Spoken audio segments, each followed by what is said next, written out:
Hello my welcome to channel CK study 91। जैसे कि आप सभी जानते हैं कि इस चैनल पर क्लास 10th और 12th की क्लास करवाया जाता है। तो क्लास 10th का पर डे 7 बजे शाम को लाइव क्लास चलता है। तो आप के पास या आसपास यदि छोटे बड़े भाई बहन होंगे तो उन्हें आप बता दीजिए कि इस चैनल पर 7 बजे शाम को लाइव क्लास चलता है। तो आज मैं आपके लिए जो केमिस्ट्री क्लास 12th केमिस्ट्री का लॉन्ग क्वेश्चन के सेशन को चला रहे थे, जिसमें से मैंने आपको पिछले वीडियो में क्वेश्चन नंबर 8 तक करा चुके हैं। तो आज हम आपके लिए क्वेश्चन नंबर 9 को लेकर आए, जो कि बहुत ही महत्वपूर्ण है। तो आपका स्वागत है अपने चैनल सीके स्टडी 91 पर। तो जो 2023 के लिए बहुत ही महत्वपूर्ण केमिस्ट्री का लॉन्ग क्वेश्चन का सीरीज चला रहे हैं। तो उम्मीद करता हूं कि यह क्वेश्चन आपको अच्छा लगेगा। यदि आप न्यू स्टूडेंट हैं तो प्लीज़ चैनल को सब्सक्राइब कर लीजिए, क्योंकि इसी तरह के सभी सब्जेक्ट का पीडीएफ बिल्कुल फ्री में दिया जाता है। पीडीएफ लेने के लिए वीडियो के डिस्क्रिप्शन में व्हाट्सएप ग्रुप का लिंक है, तो वहाँ से आप ज़रूर जुड़ेंगे। तो चलिए आज की सेशन को स्टार्ट करते हैं बिना टाइम वेस्ट किए। तो क्वेश्चन नंबर 9 है, जो कि बहुत ही महत्वपूर्ण है आपके एग्जाम के दृष्टि से 2023 के लिए। मेरा कॉन्टैक्ट नंबर इतना है, यदि आप वहाँ से व्हाट्सएप पर नहीं जुड़ रहे हैं तो यहाँ से आप हमारे व्हाट्सएप नंबर पर हाय लिखिएगा और कहिएगा सर मुझे पीडीएफ चाहिए क्लास 12th या 10th का, तो मैं आपको दे दूँगा। कॉल नहीं रिसीव किया जाता है तो आप कॉल नहीं कीजिएगा। तो चलिए क्वेश्चन नंबर 9 है, वाष्प दाब का अपेक्षिक अवनमन अवनमन तथा राउल्ट के नियम को सत्यापित करें। तो वाष्प दाब का अपेक्षिक अवनमन क्या है तथा उससे संबंधित राउल्ट के नियम को क्या करना है, आपको सत्यापित करना है अर्थात सिद्ध करना है। तो उम्मीद करता हूँ क्वेश्चन आपको समझ में आया होगा। तो चलिए इसके आंसर को देखने का प्रयास करते हैं और आपको मैं याद ही करवा कर छोड़ेंगे। तो यदि आप एक बार वीडियो देखते हैं तो आपको 60% 100% समझ में आएगा, और दूसरे बार यदि वीडियो को देखते हैं तो आपको याद हो जाएगा। तो चलिए आपको आज याद करवाते हैं। तो वाष्प दाब का अपेक्षिक अवनमन क्या है, तो पहले आपको इस तरह से पूछा जाएगा। तो आपके 2 मार्क्स वाले में भी पूछा जाता है वाष्प दाब का अपेक्षिक अवनमन किसे कहते हैं, जो कि बहुत ही महत्वपूर्ण है। तो चलिए इसके आंसर को देखते हैं। वाष्प दाब में अवनमन तथा शुद्ध विलायक, क्या शुद्ध विलायक, देखिए विलयन में क्या होता है, एक विलय होता है तथा दूसरा विलायक होता है। विलय तथा विलायक मिलकर विलयन बनता है। जैसे चीनी और पानी का विलयन है, जिसमें जिसकी मात्रा अधिक होती है वह विलायक होती है। विलयन में जिसकी मात्रा अधिक होती है वह विलायक होती है, तथा विलयन में जिसकी मात्रा कम होती है वह विलय होती है। तो जैसे शरबत में, शरबत हो गया क्या, विलयन, चीनी और पानी, तो पानी हो गया उसमें विलायक, क्योंकि पानी की मात्रा अधिक है, चीनी की मात्रा कम है, तो चीनी हो गया विलय। तो उम्मीद करता हूँ कि समझ में आ रहा होगा। तो अवनमन तथा शुद्ध विलायक का वाष्प दाब का अनुपात वाष्प दाब का अपेक्षिक अवनमन कहलाता है। तो किसका वाष्प दाब, तो शुद्ध विलायक का वाष्प दाब जो है वह वाष्प दाब का अनुपात वाष्प दाब का अपेक्षिक अवनमन कहलाता है। तो चलिए यहाँ तक आपको समझ में आया होगा। तो अब इससे आगे देखते हैं। तो वाष्प दाब का अपेक्षिक अवनमन जो होता है उसके लिए सूत्र क्या होता है, पी नोट माइनस पी बटे पी, जो कि आपको सिद्ध करना है और आपको यहाँ पर बोला गया है सत्यापित करने के। तो उम्मीद करता हूँ कि यहाँ तक आपको समझ में आया होगा। तो चलिए अब राउल्ट के नियम से हम सिद्ध करके देखते हैं कि पी नोट माइनस पी बटे पी नोट कैसे आता है। तो इसे हमें सिद्ध करना है। तो चलिए इसे सिद्ध करके देखते हैं। तो अब राउल्ट का नियम को देखते हैं। तो राउल्ट का नियम किसे कहते हैं, तो विलयन का वाष्प दाब विलायक के मोल प्रभाज के सीधा समानुपाती होता है। तो विलयन के वाष्प दाब विलायक के मोल प्रभाज, क्या, विलायक के मोल प्रभाज के सीधा समानुपाती होता है। तो इसे ही राउल्ट के नियम कहते हैं। देखिए यहाँ पर क्या कहता है, विलयन का वाष्प दाब ये पी क्या है, पी यहाँ पर विलयन का वाष्प दाब है, तथा विलायक के मोल प्रभाज के सीधा समान, विलायक क्या है, एक्स, यहाँ पर क्या है, एक्स विलायक का सीधा क्या है, तो समानुपाती है। तो उम्मीद करता हूँ यहाँ तक आपको समझ में आया होगा। तो यही राउल्ट का नियम है। तो इसलिए P समानुपाती X, यही क्या है, राउल्ट का नियम है। तो चलिए इसे हम सिद्ध करते हैं कि P नोट माइनस P बटे P नोट किस तरह से लाएंगे। तो चलिए इसे आपको समझाने का प्रयास करता हूँ।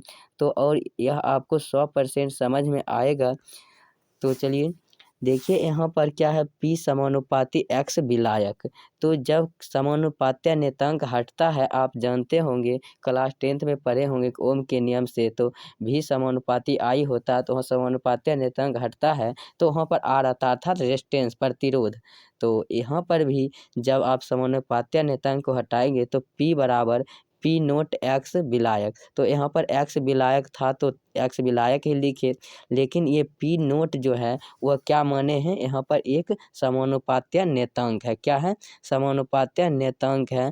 तो यहाँ पर आप लिख लीजिएगा साइड में। तो नियतांक यहाँ पर क्या है, P नोट यहाँ पर एक क्या है, एक नियतांक है। तो उम्मीद करता हूँ कि यहाँ पर समझ आया होगा। तो चलिए यहाँ आप क्या है, गुना में है P नोट। P नोट क्या है, तो गुना में है। तो P ये जो है तो इसे ऊपर में P लिखे हैं बटा ये गुना में जो P आपको दिख रहा है P नोट, तो इसे मैंने बटा में लिख दिया बराबर X विलायक है तो X विलायक को X विलायक रहने दिया। तो चलिए आप साफ करके आपको समझाने का प्रयास करता हूँ। तो आपको ये अब क्या है, कैलकुलेशन सिर्फ है, तो कैलकुलेशन आपको आता होगा। तो P बटा इधर गुना में है तो P नोट इधर भाग में हो गया तो X विलायक बच गया तो X विलायक लिख दिए। तो अब इसे P बटे P नोट 1 माइनस X विलायक। अब X विलायक के जगह पर X विलायक कैसे आया है, तो आप यहाँ पर समझिएगा। इस कॉलम में आपको जो मैं दिखा रहा हूँ, तो आप नोट में यहाँ पर लिखा हुआ है कि X विलय प्लस X विलायक बराबर क्या होता है, 1 होता है। तो यहाँ पर आपको क्या ज्ञात करना है, तो X विलायक बराबर, तो X विलायक, इसलिए X विलायक यहाँ पर आपको दिख रहा होगा। तो यहाँ पर आपको दिख रहा होगा X विलायक, क्या X विलायक बराबर 1। तो 1 है तो ये 1 ही है, 1 यहाँ पर है तो 1 को 1 ही रहने देते हैं। और हमें क्या ज्ञात करना है, ये ज्ञात करना है, तो इसको सीधा इधर आकर माइनस कर देंगे। तो 1 माइनस X विलय। तो उम्मीद करता हूँ कि आपको समझ में आया होगा। तो चलिए इससे आगे बढ़ते हैं। तो इसीलिए यहाँ पर X विलायक के जगह यहाँ X विलायक 1 माइनस X विलय, तो 1 माइनस X विलय। उम्मीद करता हूँ कि यहाँ तक समझ में आया होगा। यदि यहाँ तक आपको समझ में आया है तो प्लीज़ वीडियो को लाइक नहीं किया तो प्लीज़ वीडियो को लाइक कर लीजिए, चैनल को सब्सक्राइब कर लीजिए। इसी तरह के क्लास 10th और 12th की तैयारी करवाया जाता है इस चैनल पर। तो आपके छोटे भाई बहन भी होंगे तो वो भी पढ़ सकते हैं। तो चलिए अब इससे आगे सॉल्व करते हैं। तो X विलायक ये जो है, तो X विलायक को मैंने इधर ही, ये किधर क्या है, X विलायक इधर माइनस में है तो इधर इस साइड आकर क्या हो जाएगा, तो प्लस में हो जाएगा। X विलायक यहाँ पर क्या है, ये माइनस में है तो इधर आकर क्या हो जाएगा, प्लस में। लेकिन 1 है तो यहाँ पर 1 मैंने यहाँ 1 है तो 1 लिख दिए हैं डायरेक्ट, 1 है तो 1 लिख दिए हैं। और इधर प्लस में P बटे P नोट, इधर आकर क्या हो जाएगा, माइनस में P बटे P नोट। उम्मीद करता हूँ यहाँ तक आप सबको समझ में आया होगा। तो चलिए इससे आगे समझने का प्रयास करते हैं। तो अब यहाँ से हो गया विलय X विलय लिखिए या विलय X, आप 4 गुना 5 लिखिए या 5 गुना 4 लिखिए, बतवा एक ही होगा। 4 गुना 5 20 और 5 गुना 4 क्या 20। तो आंसर आपको वही आ रहा है। तो यहाँ पर अच्छा लगने के लिए विलय X बराबर क्या हो, P नोट माइनस P बटे P नोट। तो जब यहाँ तक आपको समझ में आया, इसे सिर्फ मैंने सुलटा दिया है, सुलटा कर लिख दिया है, इसलिए और का प्रयोग कर रहे हैं, अर्थात या। तो चलिए इसे आपको समझाने का प्रयास करता हूँ। तो P नोट माइनस P बटे P नोट, यह क्या हो गया, X विलय बराबर आ गया।